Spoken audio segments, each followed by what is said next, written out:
Before you learn indicators, before you memorize chart patterns, before you even place your very first trade, you need to understand this. You need to understand that most traders fail because they learn tools without properly understanding the philosophies behind price movement.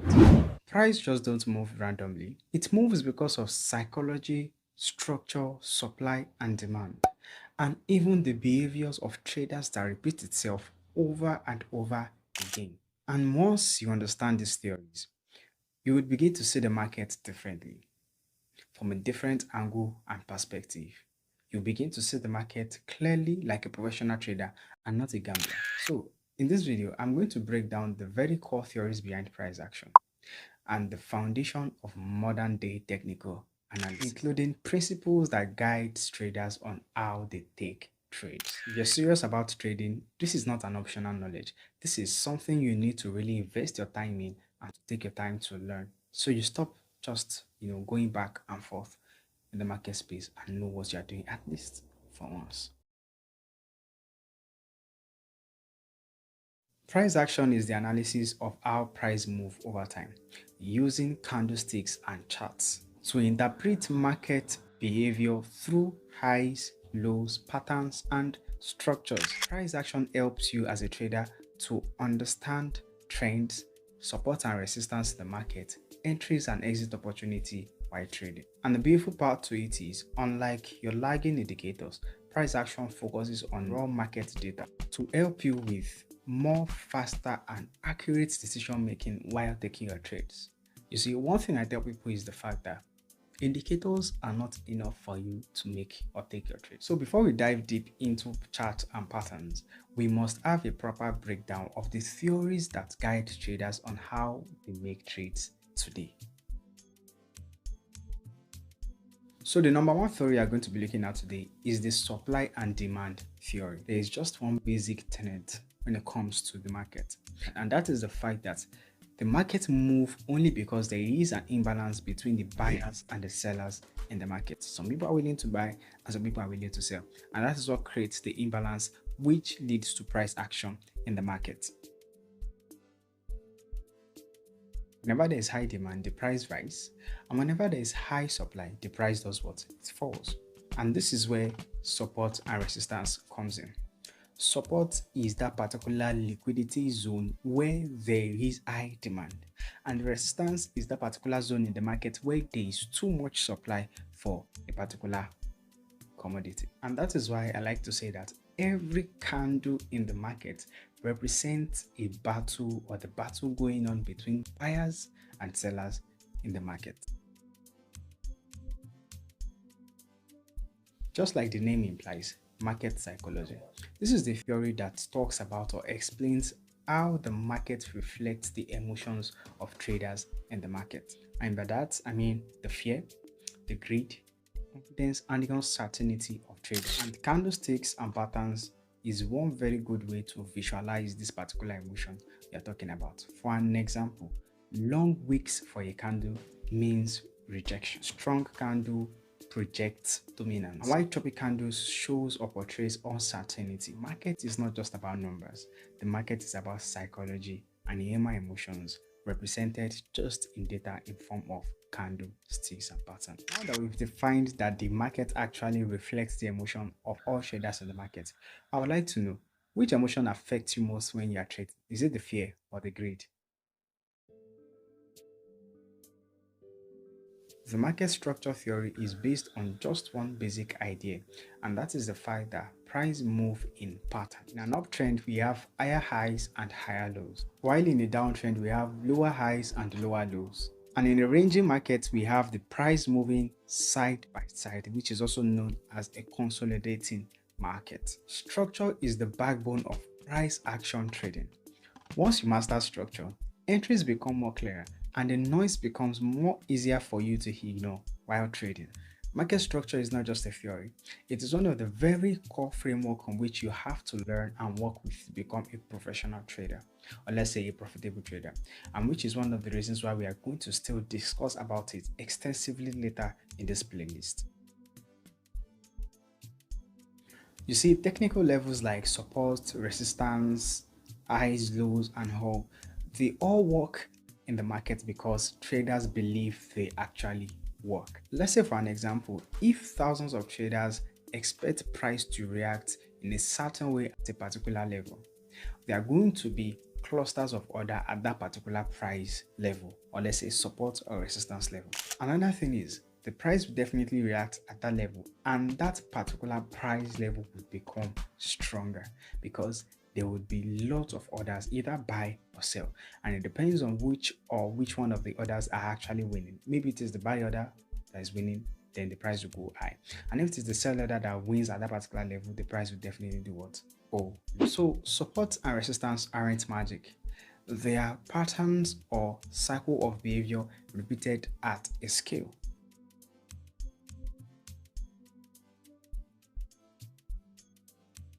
The last theory we are going to be looking at before we move to the next phase of this particular video is the random walk theory. See, it will surprise you to learn or to know that some certain economists, or let me say traders, actually believe that price in the market just move randomly and not caused by anything like we've discussed earlier, like price action, the supply, the demand, the resistance, and all.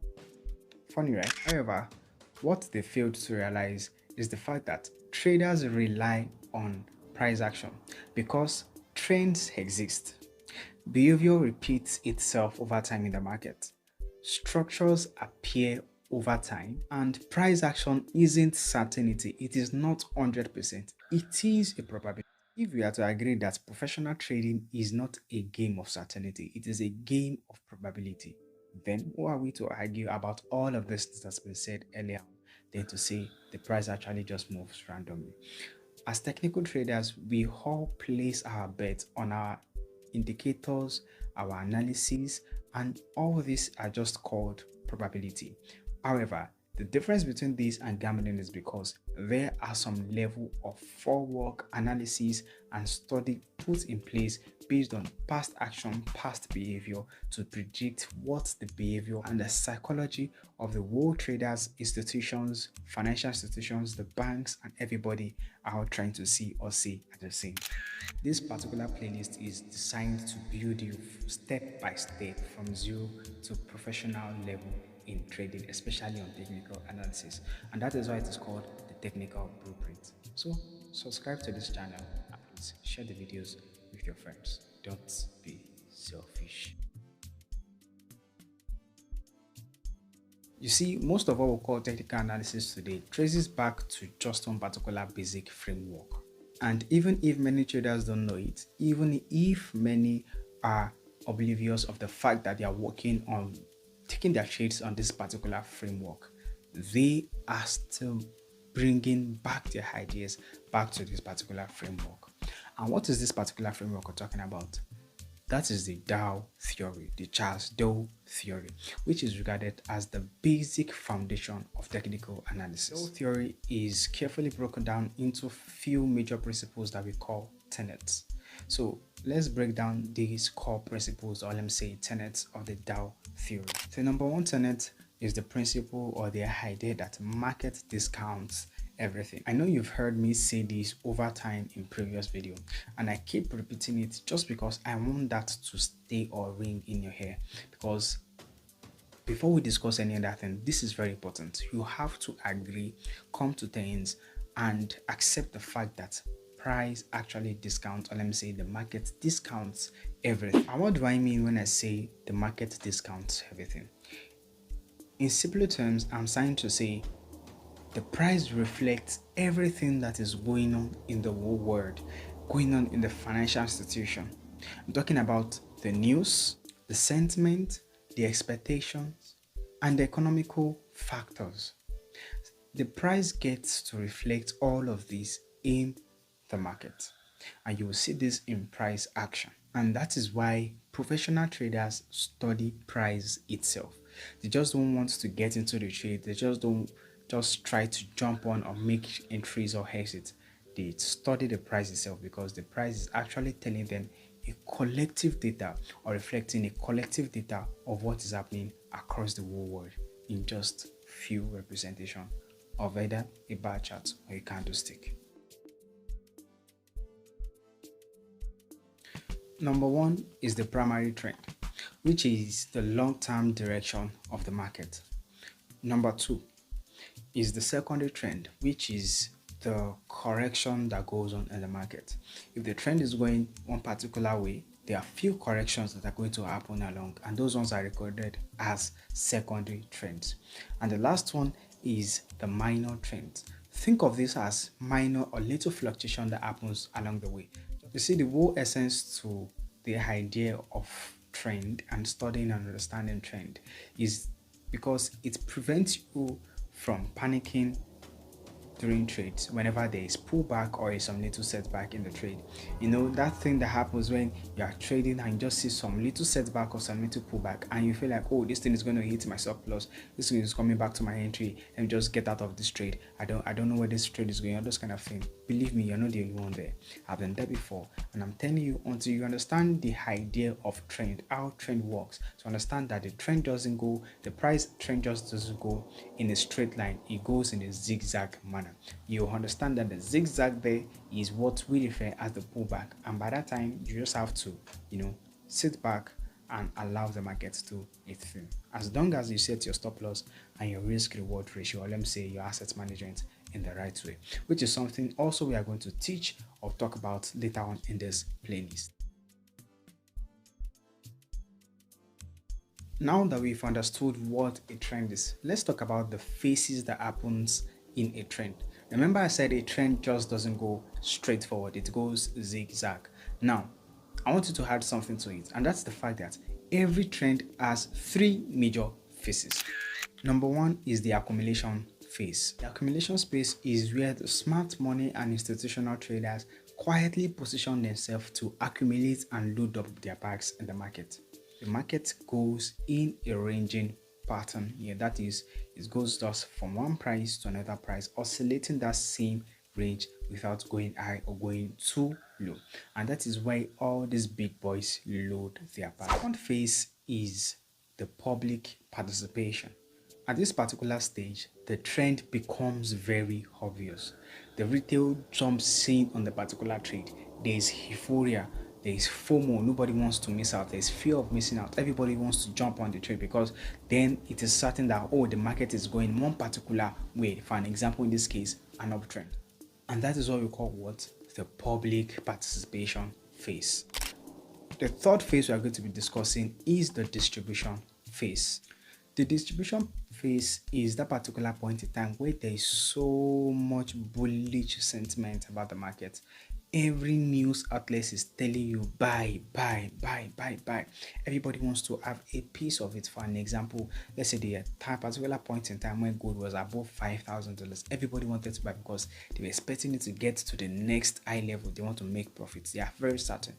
But this is where the plot twist actually exists. The thing there is, at that particular point where people are willing to buy for whatever price it is, that is where the smart money or the smart traders or institutional traders begin to shed load off their bags quietly without you noticing. The same way they loaded their bags at the bottom when you and I wasn't watching, that's the same way they're going to load off their bags at the top, leaving the whole asset for you and I to hold. And what will happen next? That is where the price actually starts coming crashing down. One beautiful but funny thing to this is this cycle keeps going on and on. It repeats itself. It is never ending. And this is one of the reasons why I say the market is always repeating itself, because human behaviors never change in the previous video. And understanding this is so important because when you understand the phase of a particular price trend, or you understand the principle of the phase of price trend, it will help you avoid buying at the top and selling at the bottom. It will help you understand that this is the accumulation phase, this is the markup, this is the distribution phase, and this is the markdown. Don't worry, if you don't understand it yet, you are not alone. We are still going to discuss this extensively later on in the playlist.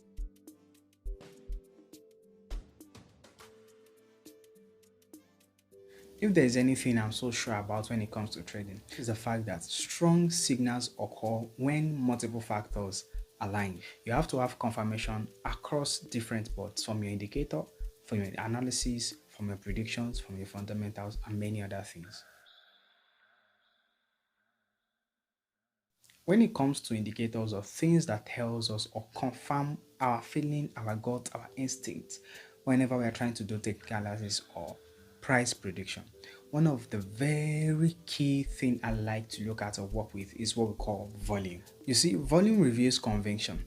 It reveals the conviction of traders across the whole market.